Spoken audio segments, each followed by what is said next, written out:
Thank you for tuning in to the Ultimate Coach podcast, a companion to the transformative book, The Ultimate Coach, written by Amy Hardison and Alan D. Thompson. Each conversation is designed to be a powerful wake-up call, reminding us of what's possible for you and your life. So if you're on a journey to expand your state of being, this podcast is for you. Welcome to the Ultimate Coach podcast. My name is Ipek Williamson, and I am so happy to be here once again because today we have an electrifying guest with us, Sanyika, the Firestarter Street. Sanyika is a powerhouse in the realms of personal development and business transformation. As the founder of the All-In CEO, he is on a mission to help 1 million men become better versions of themselves by transforming their businesses and ultimately their lives. Not only is he a successful entrepreneur, but he's also a performing artist, keynote speaker, and innovative storytelling expert. His work has inspired thousands, and his unique approach to combining transformational tools with powerful storytelling is nothing short of revolutionary. When I attended the Ultimate Coach Arizona event in January of 2023, I settled down in my seat and started to chat with the others at my table. All of a sudden, I heard a voice that made everyone stop and turn to the stage. It was such a great tone of voice. And it was you, Sanyika, the Firestarter Street. You not only have an amazing voice, but also inspiring ideas, thoughts, and words to share. And I am so excited to bring you together with our audience. Welcome, Sanyika. I wish I could wake up every morning with that type of an intro. That would be fantastic. Can you do that in front of my kids? Can you do that in front of them? Because I would love for them to be able, because they don't care about none of that. I would be happy to. That's awesome. Thank you so much for that. That was really extraordinary. I'm in full receptivity of that. And it was a pleasure meeting you at the Arizona experience and to be here on the show. Thank you. Thank you so much. So, first of all, I love names and their meanings. And I want to ask the meaning of your Sanyika and where the Sanyika, the Firestarter Street name come from. So my name is Sanyika, the Firestarter Street. Street is my father's family's name. So I am the son of Diane Eileen Street and the son of William Donnell Street. So my mother's maiden name was Blunt, but Street is the family name my father gave to my mother. Sanyika is the name that my mother gave to me. And Sanyika is a Yoruba Nigerian name. It means leader or gatherer of his people. Wow. How appropriate. It is a powerful name. So here's one of the interesting things. A while back, somebody asked me, are you born a leader or do you have to become a leader? I said, you can be born on the trajectory to become king, but even the king has to become a leader. So leader is a becoming. And for sure, it was a name that I had space to grow up. It's like a big plot of land. It was like 1,000 acres. So I had a lot of space so I could expand and grow into it. It's a name for sure that I've grown into.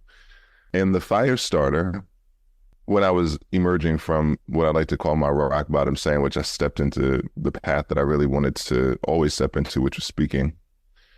I started doing keynote talks at an entrepreneurs community in LA that I'm a part of called Metal.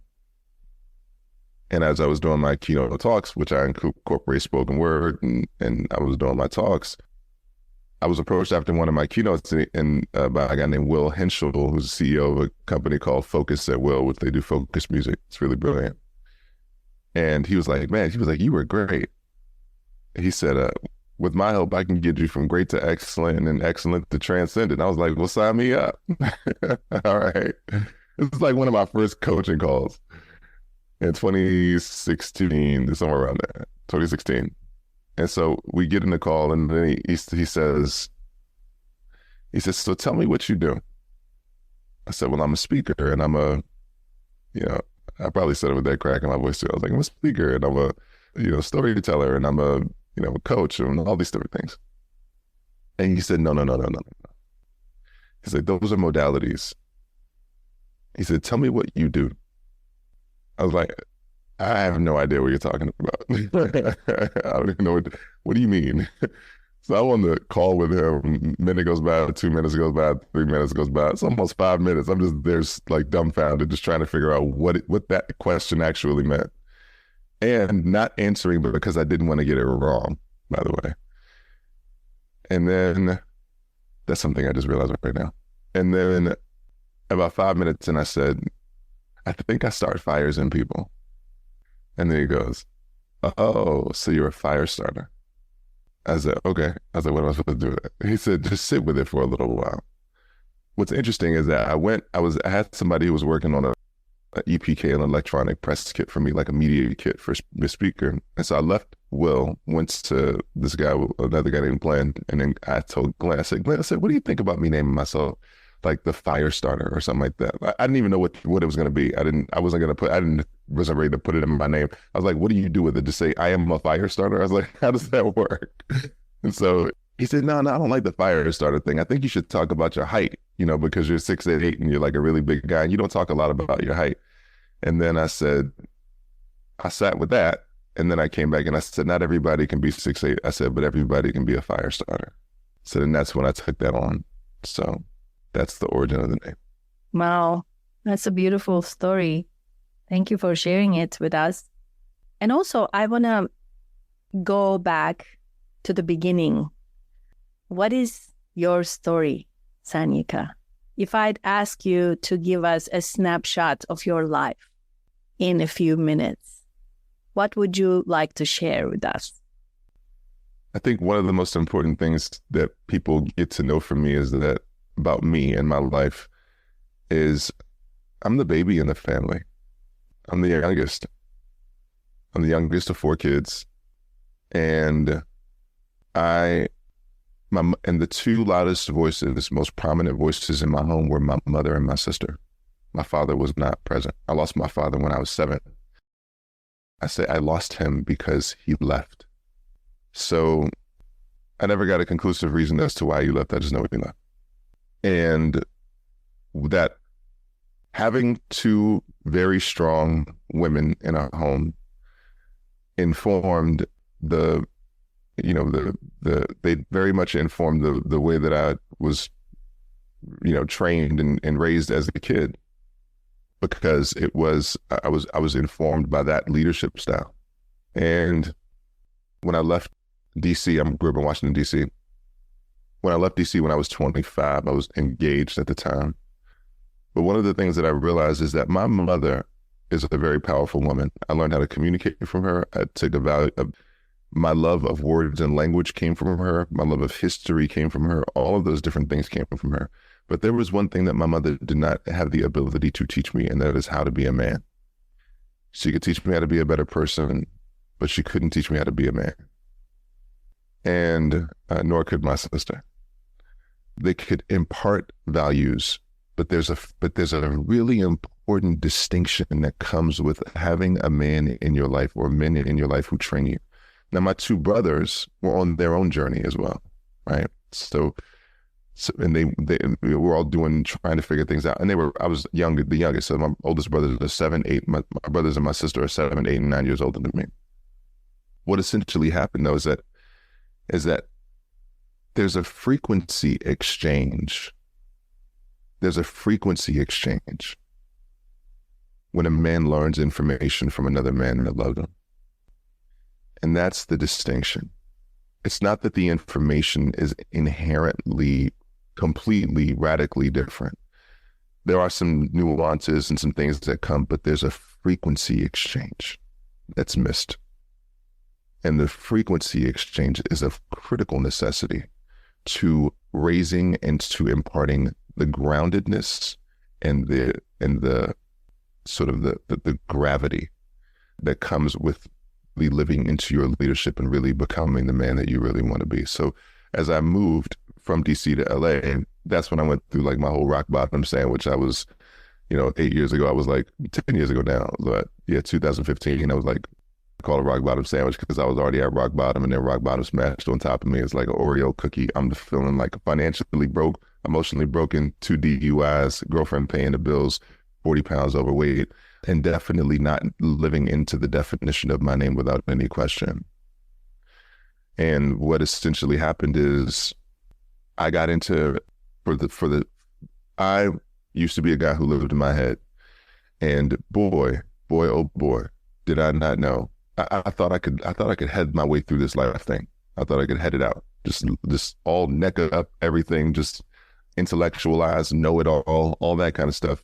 And what I was really afraid to do is I was really afraid to live in my body and live in my heart and really be a heart-led leader and to step into a greater possibility. So the first thing I did really was get into community.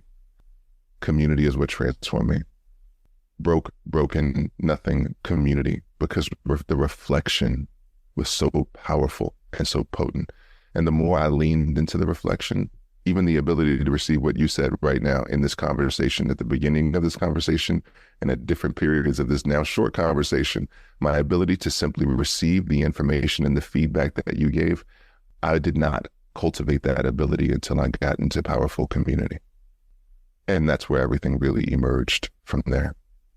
I so love everything you're saying here, because I know that so many who will listen to this will be inspired and motivated to see that things might not start the way one would want them to start, but it's always possible to bring it to where you show up, you become, and you create. And you are the example of it. Beautiful. And everything you said so far I think is a good segue toward the all-in CEO movement, because I think that has so much to do with what you have discovered throughout this journey. Can you tell us a little bit about the all-in CEO movement and what that means to you? For sure, I will. At the point that I was at my rock bottom sandwich and I jumped into community, it wasn't just community. It was the willingness to surrender. Some people want to know the magic of what happens when you go into the presence of Steve Hardison, right? And the movement of what it means to go all in is very simple. It's to be a man of alignment and to be a man of integrity. All in stands for alignment and integrity. Those are the two aspects of any high-performing individual or organization. And, when I stepped into, Steve's presence for the first time, like actually in the studio, like you start looking at looking at his house, like, is it, Steve has a house. It's made of stone and, some wires and stuff. He got a driveway is made of like gravel, concrete. He's got doors that are made of like metal and wood, right? But people like look on the other side of it and they go like, well, what's the magic? Is it made like, is it laced with gold? Is it like, what's the gold in there? Like what's happening? On the outside looking in, people are looking at Steve, people are looking at the coaching work that I do, and they're like, what's the transformation that's happening? Like, why is it so magical? Like, I can get the information accessible here. Like, if I can get the information from there, why is the information coming from this source so different? When you walk into his office or walk into my studio or walk into any other place, what's so transformative about it? And I said, well, the difference is, first of all, is that right now you're asking from a place of being a know-it-all, I love you and you're a know-it-all. I love you and you're defensive. I love you and you're trying to disprove everything that you're hearing as opposed to really being curious about what's possible. That's first. All right. The second thing is that when you walk past the gate or you walk into my studio or you walk into the environment of a transformative coach, the magic is surrender. You're putting down your sword. You're saying, I give up on trying to do this on my own. I have convinced myself over and over again that there are things that I do not know, that I am here, that I am supposed to know and to figure out on my own. And that is definitely not the case. It's definitely not the case. The movement for what it means to go all in is to become the best version of yourself and surrender to your own greatness. And here's the thing, you're not surrendering to Steve or to me or to anyone else, you're surrendering to God. I'm just guiding the process. And the question is, are you willing to let go? Because your unwillingness to let go is now affecting, you may be successful through the world. You may be materially successful, but your wife or your partner is looking to you to level up your leadership, and you haven't taken the time to look within. Your kids are looking at you right now and they're saying, yo, where is my dad? Your kids lost their father and he's still there. They lost him years ago, but he's still there, right? That's going all in. Your clients and the people have lost your care. They've lost the ability they've turned into moving dollar signs, or as opposed to the idea of what it means to really create impact. They've lost the essence of you. And so the opportunity to go all in is really about going all in on yourself, realizing that yourself is a vessel that is created by God to do work on this planet, to serve and to impact for the purposes of making the world better. I know that sounds trite. Of course it is. And you overcomplicate things because of the fact that you think your purpose is to be this revolutionary character. And the reality is that we're ants and we're damn acorns. Your job is to serve the colony. Your job is to make an oak tree. It's a very simple purpose. You have a very simple purpose on this planet. So your job is to live into it. And the first responsibility that you have is to surrender to a greater possibility that lives within yourself. So the mission is about helping these men step into the greatest version of who they can be, so they can be of their highest degree of service. That started with me. It extends without.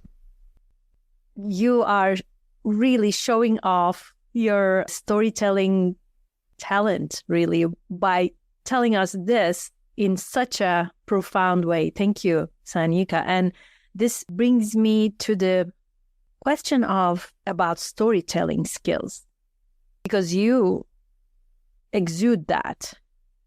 And I would like you to tell us how you integrate storytelling into your coaching, into your speaking, why storytelling is important and creates the connection. How does that happen? So I'm going to be a little crass right now, but I've never seen anybody masturbate to an encyclopedia. Yeah. And if you've ever been in a presentation where you got somebody going on a PowerPoint with a lot of information, nobody's getting turned on. It's not a turn on. There is this overwhelming mission, and I'd say there's a very deep reliance on information. As a matter of fact, for many people that step into coaching, some people go, I was telling this guy I was coaching one day, I said, I feel, he was talking about imposter syndrome. And he was saying, I feel like imposter syndrome. I don't feel like I know like what everybody else knows when I go into certain rooms. I feel like I'm not the smart one. I said everything like that. I said, would you like to know something? He said, yeah. I said, you don't need to know shit. You don't need to know nothing. You want to be the most interesting person in the room? He said, yeah. I said, ask questions. Don't know anything. Who said you needed to know anything? You will be more prominent and stand out more by asking questions. Simply, if you're the only person in there who's asking people about it and then doubling down and tripling down and asking questions, you'll do it. So the idea is that there's this over-reliance on the need to inform or to teach, like to give people information. And the thing is that that's not the way that we learn. So given that that's not the way that we learn, we're not inspired inherently by information. We're inspired by the context of the information. And what story does is it paints a picture of the context. Here's the thing, is that when the context becomes really more interesting from a storytelling perspective, you say, why is it so important? The reason why is because when it's a high stakes environment, when the story can tell us, when you can paint a picture of something that's high stakes, it becomes more compelling to listen to. So now, all of a sudden, if I take away the idea that information is the way that I'm going to transform someone, and then I insert the idea that my job is to be of service, and then I say to serve that individual, the way that they receive information the most powerfully is through powerful storytelling, through the storytelling. And I'm not the person who invented this, right? There are people who've done significant amounts of research. There's Joseph Campbell and the story of myths. So Joseph Campbell has essentially created powerful models around the hero's journey. So the hero's journey is a story trajectory that goes from who we are to who we become. And so they've done a significant amount of research on the power of myth and the hero's journey, you being the hero in this context, or me being the hero in the context. And so the effectiveness in terms of telling stories is that when you tell a story, it lands and it lives in the individual because of the picture that you paint, the contrast, and the fact that it's high stakes, right? And so the more high stakes the story that you tell, the more contrast you can tell, and the visual picture that you paint, the more that lives in the individual, right? So the question is do you want to leave a mark with the individual that you're looking to reach? Or do you want to just give them information to make yourself seem like you know exactly what you're talking about? So storytelling has been a really important tool for me to learn really how to be of the greatest service. And I use storytelling in every aspect. I create characters from the individuals that I work with. We create avatars of the individuals that I work with about who their ideal individual and the essence of who they really want to be. And then that becomes the aspirational version of themselves. And so then that individual, I get to use that story throughout our coaching relationship so that we can actually use it as a reference point. Like, for instance, I give you an example, like with one individual, he loves basketball. He loves Michael Jordan. So we model everything in our relationship like he was Michael Jordan. I started asking him, I said, Michael Jordan's going up against the Detroit Pistons, in this 1989, and he hasn't won his first championship, and Michael Jordan's going up, he's getting an elbow to the face, and he's going to be put on the floor, right?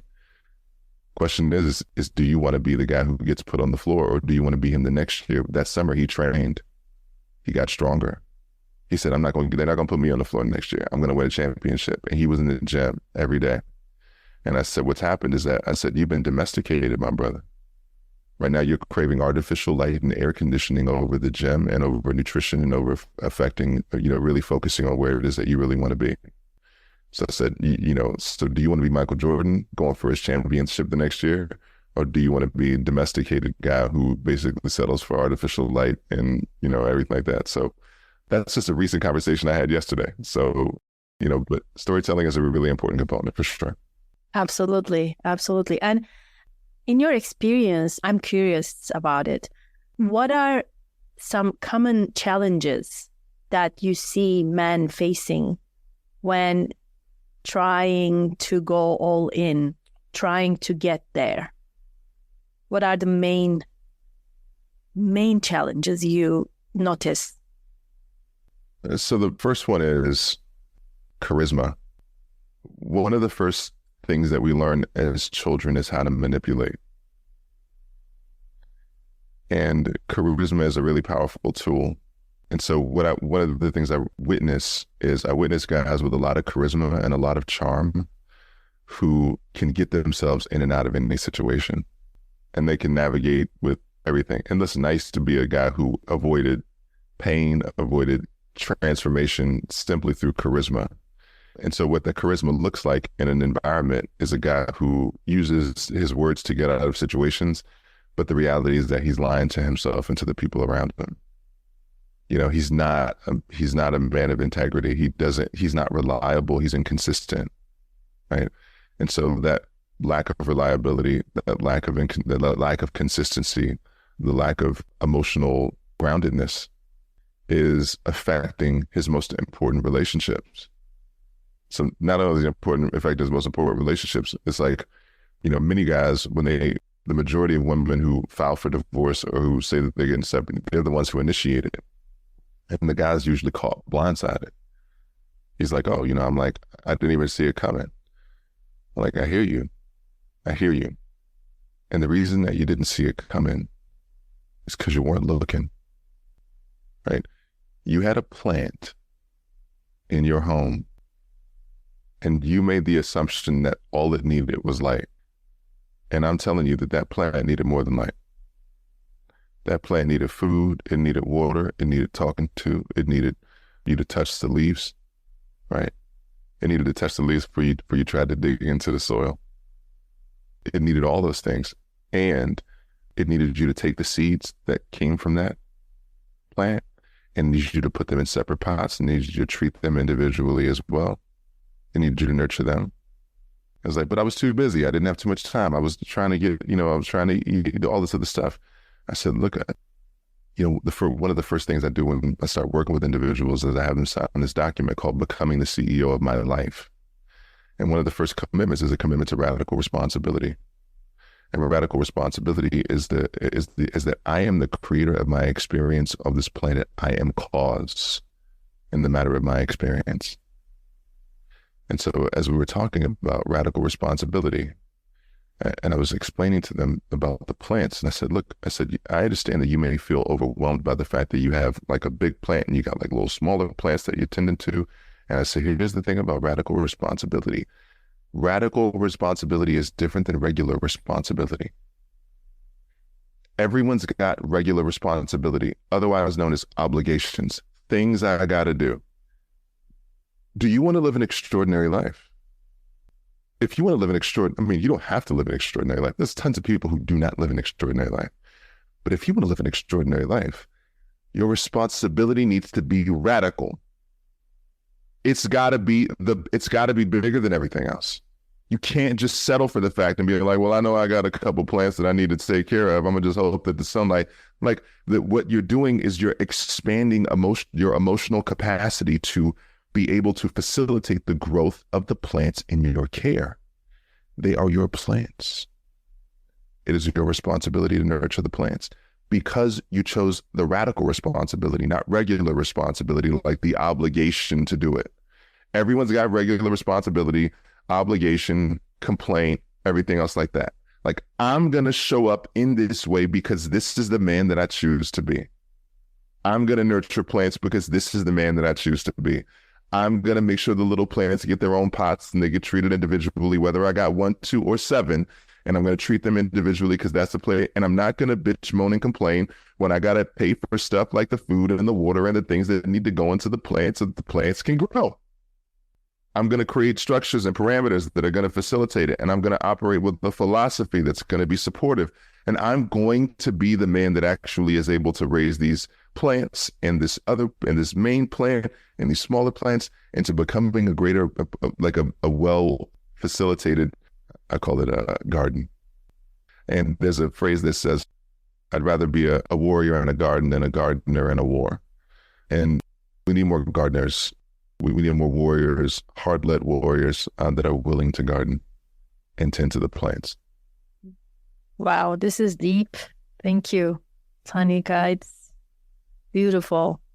And now I want to ask you about one thing that I am so excited and very supportive of, which is the N-word campaign that you started. That started like a dream, like a magical thing. And I would love you to tell us how it all started and where is it now? Mentally. I operate on 5 pillars: faith, fitness, family, fulfillment, and finances. So faith, my belief in God, my belief in myself. Fitness, honoring the temple inside and out. Family, deep, loving connection and relationship with all of my stakeholders, from the closest to the furthest out. Fulfillment, my emotional well-being and living into my purpose.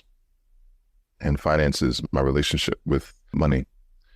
It's talking about fulfillment, right? So one of the things I realized is that in my path as a business owner, that I've been given a gift by God to channel and to tell powerful stories.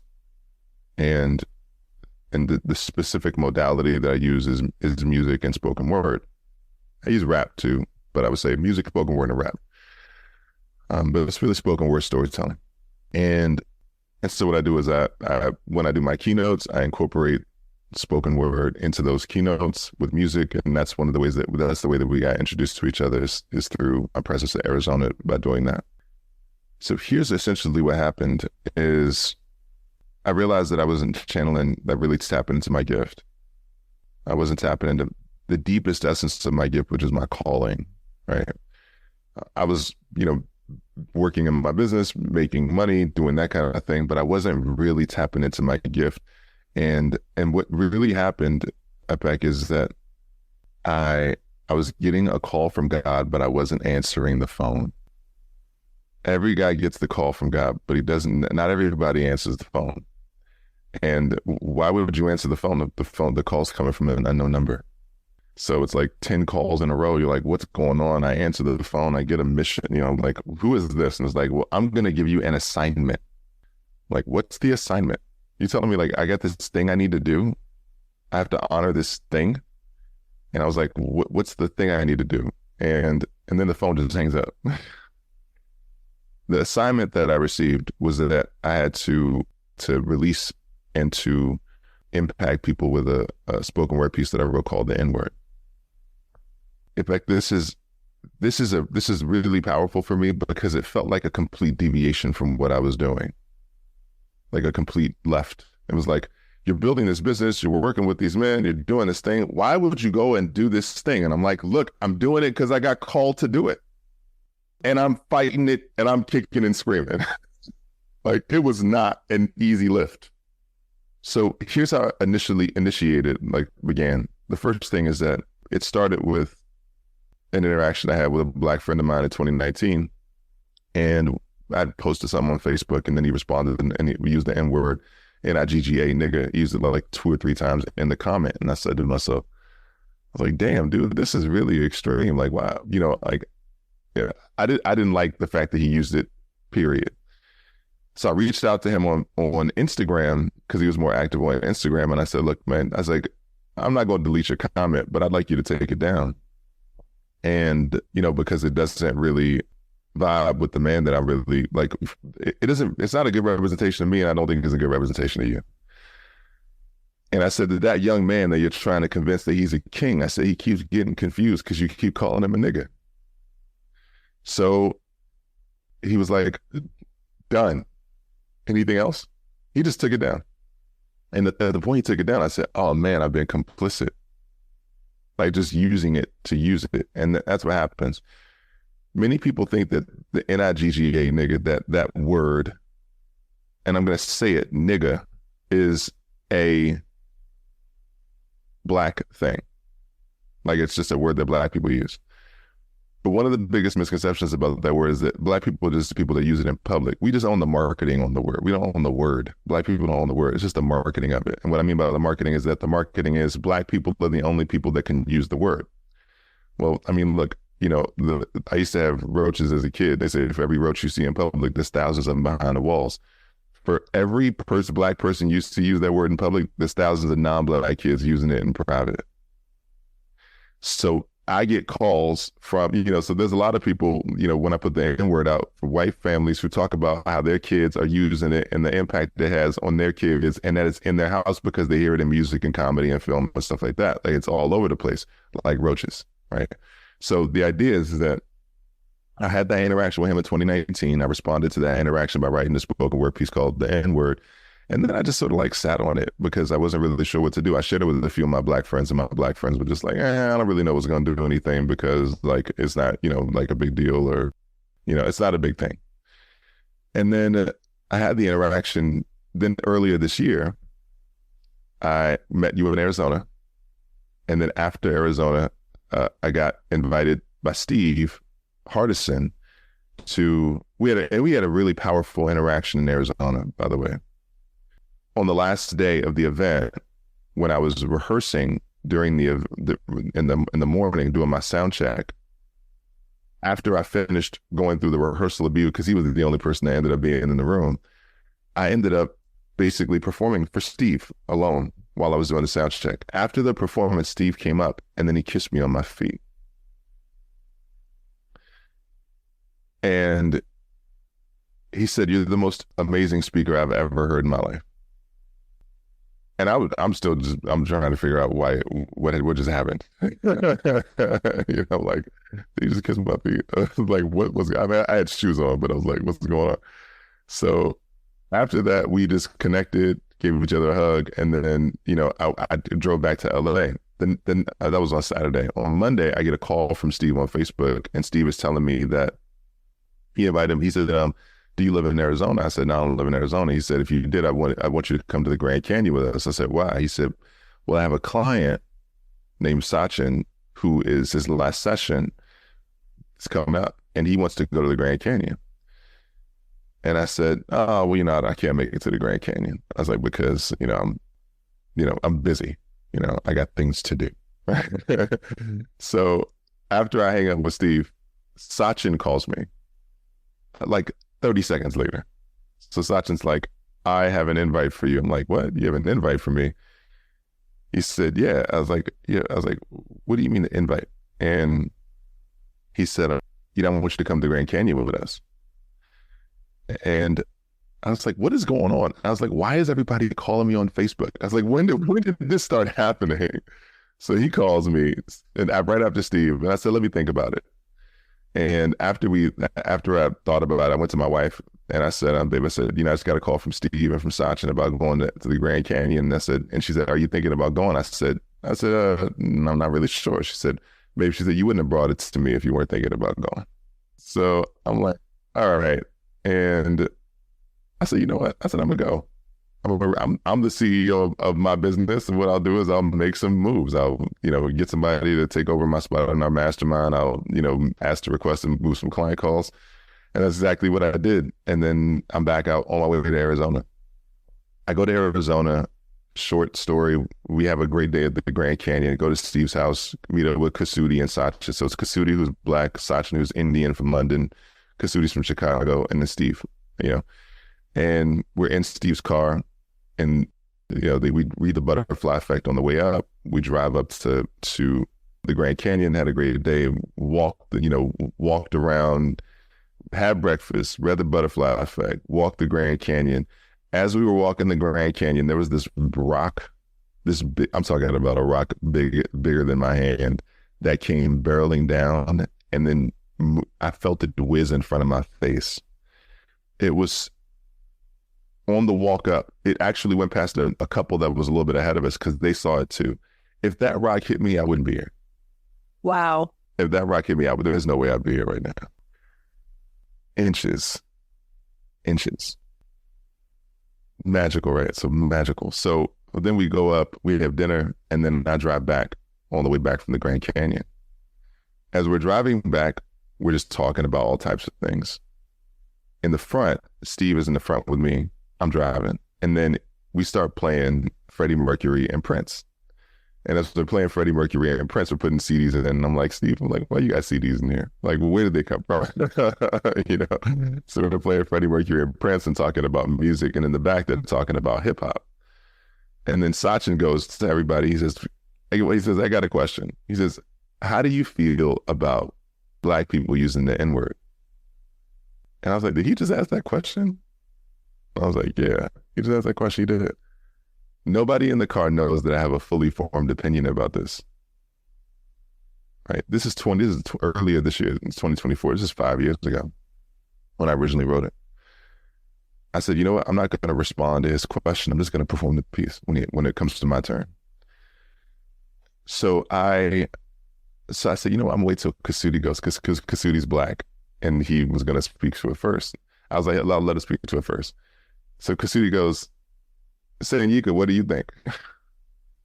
At that point, I said, I just went, my brothers, before I get into any discussion, I'm taking a second to let you know that I love you. You are Earth's original peoples, capable of anything, and your reflection, the essence of a king. That's why in this moment I am still conflicted, self-restricted from using a single word because of the pain it's inflicted. This word is a virus bubbling up inside us, a word that we reverse, but in reverse is where it guides us, and I guess that's what surprises me. That's why I'm triggered when a brother who loves his brother is calling his brother a nigga. You called your brother a nigga. You called your brother a nigga. Would you call your mother a nigga? Nah, I didn't figure. And the fact that you won't use it, what the woman gave you birth, is what makes the explanation that it's harmless even worse. If it's such a loving term Black people have accepted, why won't you use the term with the woman you respected? I mean, I've been a lot of places. It may be something I'm forgetting, but I've never seen it. Used at a wedding, eyes locked, holding hands with your significant other. Would you say the N-word to inspire your baby's mother? Tell your daughter you love her. Tell your grandmother and grandfather, this is the freedom of yours they fought for. It's fine, because we say it all the time. They call us niggas while picking cotton. You want your cotton picking mine? And best believe I used to use it. I said it with ease. On second thought, dog, I abused it. I had a disease. I told brothers that we should lose it. Brothers disagreed. They said it's a term of endearment. They'd be like, nigga, please. So I'm calling my brothers niggas, not calling my niggas brothers. Hold up. Why is the only time we niggas with each other? Brother to brother, are you afraid others to judge you if when you see me instead of nigga, you just said I love you? And it's a complicated history from movies, music to comedy. Black entertainers said the word with love and affection, but it's become a mystery through movies, music, and comedy. Other races abuse turn Black wounds into an infection, and we fight for the right to say. But we're not fighting for a future that determines if it's really right to say. And who am I to say it now? Who am I to bring it up? Who's this nigga asking you niggas to give it up? I am. One of your brothers is the reason I'm invited. I am.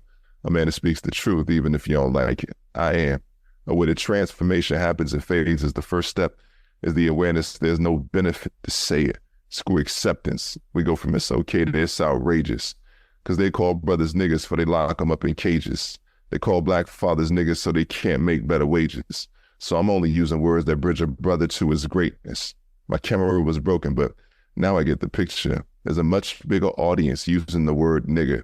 So when I say brothers, it's brothers of all persuasions. My brothers Black and Latino, Caucasian and Asian in every city and state, every country and continent.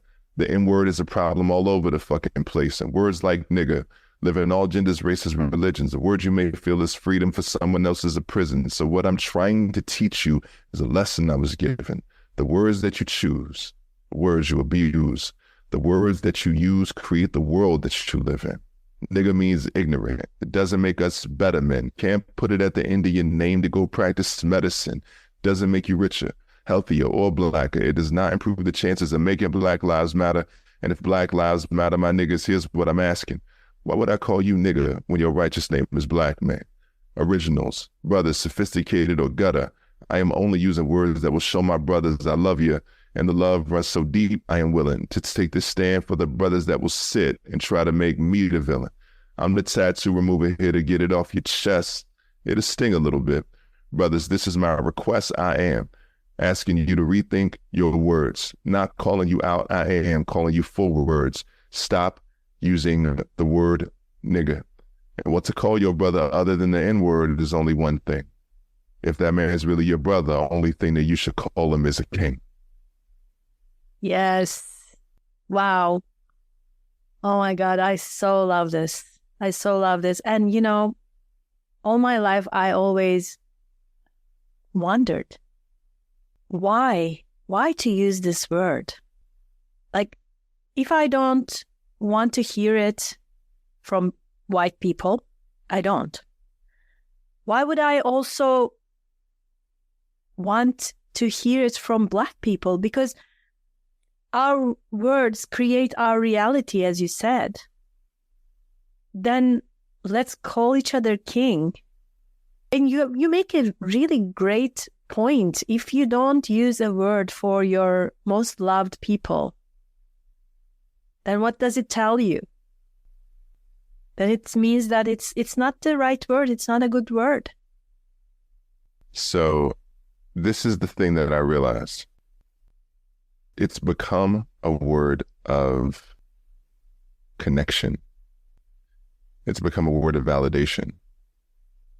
It means I'm one of you. For Black people, belonging. So it means I'm one of you. So I was having a conversation with a Latino client, and he runs a big business, and he uses it with his sons. They're not Black. So when I showed him the piece, he started crying. Because he's like, oh yeah, I use it with my sons because they use it. And so we're having a conversation about leadership, literally in a client session. And the thing about it is that Steve starts sending, after that piece in the car, Steve sent it out to like 500 people, and he was using it in client sessions. He was using it as a representation of possibility. And so he was, using it to speak directly into people for the purposes of really helping them to see a new possibility in terms of who they could be. And as he was talking to other people about the word, I was as well. So I emerged from that car realizing that word that we use to create belonging is actually creating an adverse effect. So the piece, I basically left that car with a commitment to create the piece in less than a month. I created the piece in less than a month. I was going to release it at the end of February. Steve said, don't release it at the end of February. I said, why not to release it at the end of February? He said, because I got somebody who wants to be a part of it that's going to help it to get even bigger. I said, who's this person? He said, Iyanla. I was like, Iyanla's going to do what? And so then all of a sudden, that's when we got in contact. And then we ended up deciding to release it on Juneteenth. And so we released it on June 19th, which is Juneteenth, which is a significant day in Black history, because that's technically the last day that the last slaves were informed slavery was over in Galveston, Texas. So that's the very big federal holiday. So we released a piece on that day.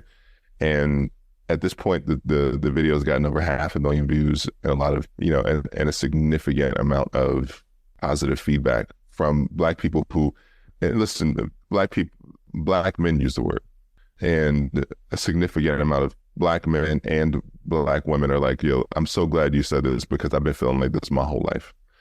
And they've been like, I really, really just want this thing to be removed, And so we released the video, and then phase 2 of this is an in-person activation where we actually premiere the video in a really powerful way with some invited guests, including some young people, and really create a conversation around it. So that's what we're in the process of building right now. Is launching, which is phase 2, and that's going to happen around September, October timeframe, along with the release of more storytelling that emerges as well. So this is a commitment for me to use art to inspire leadership. Like, I work in the space of leadership. My intention is to inspire, men to become the best version of themselves. And to take on tough topics, including stuff like this. And so it's like, look, if I can take on tough topics, then you can have a conversation with your wife about why your relationship is not necessarily working. You can have a conversation with your kids about the space that lives in between you.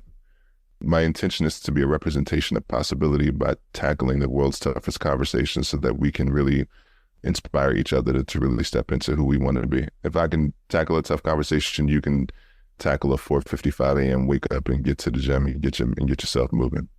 So I think this was a topic that many people were wondering about and thinking the same way, but you brought it up in such a beautiful way and you came from a very easy to understand point of perspective that it literally exploded because that's truth. That's right. Everything you're saying is correct. So I cannot think of anyone to disagree with everything you're saying.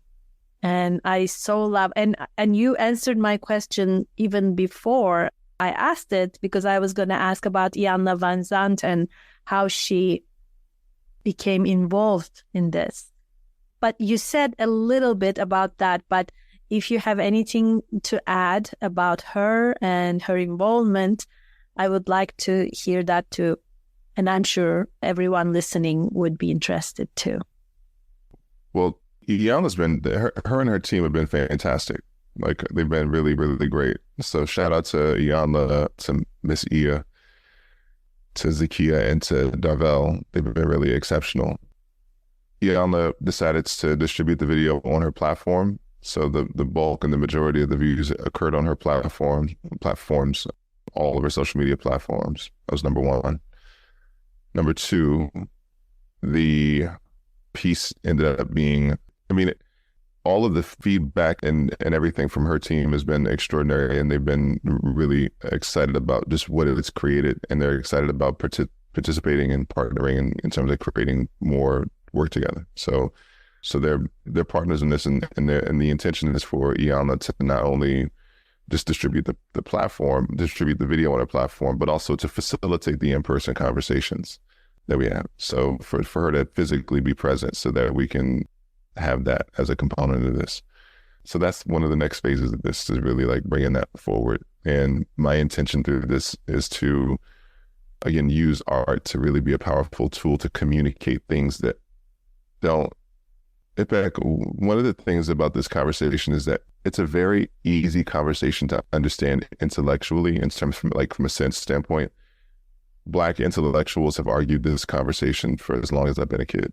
They've talked about like this, but every time it's approached from an intellectual perspective, it misses people, because the people who feel disenfranchised don't connect with the intellectuals.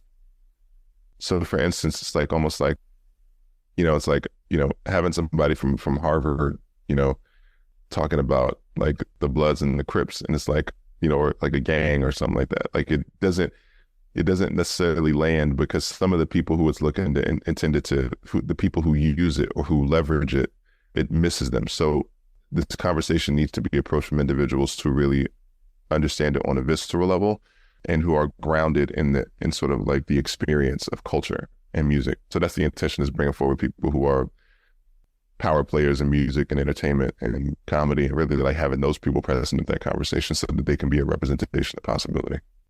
Beautiful. And that's Iyanla's helping to bring some of those people together. Beautiful. And we are thankful for her involvement in this. So now this brings us to the question that I ask everyone, all my guests. So it is about the questions that Steve Hardison mentions in the back of the book, or front before we begin part of the book. What I want to ask you is, which one of all those deep questions is the one you feel like you need to focus on at this moment in time in your life? The first one that popped in my head was, who do I need to be more loving? That's the first thing that, as soon as you said it, that just popped in my head. And, powerful listening, being present, being open and available, not being attached to my expectations or outcomes. Grateful, truly grateful in the moment for what's occurring right now, for what is, grateful for what it is. Grateful for your smile, Grateful for this conversation. Grateful for the opportunity to retell the story of the N-word. Grateful for the opportunity to tell the story of what it really means to step into your name. That's been a really powerful gift, and I'm grateful for the opportunity to expand in every direction as a result of exploring who I need to be more loving. Beautiful. Thank you.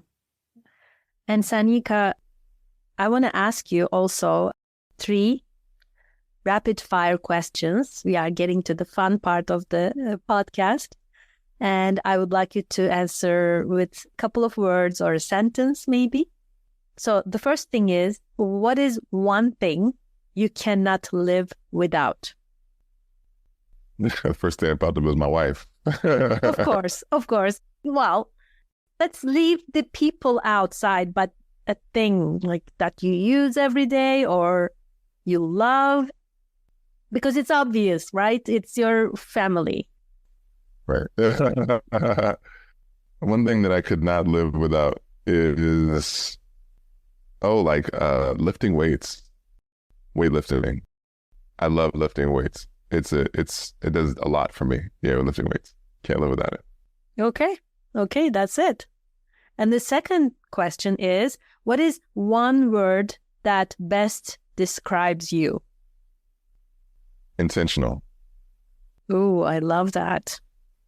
I love it. Thank you.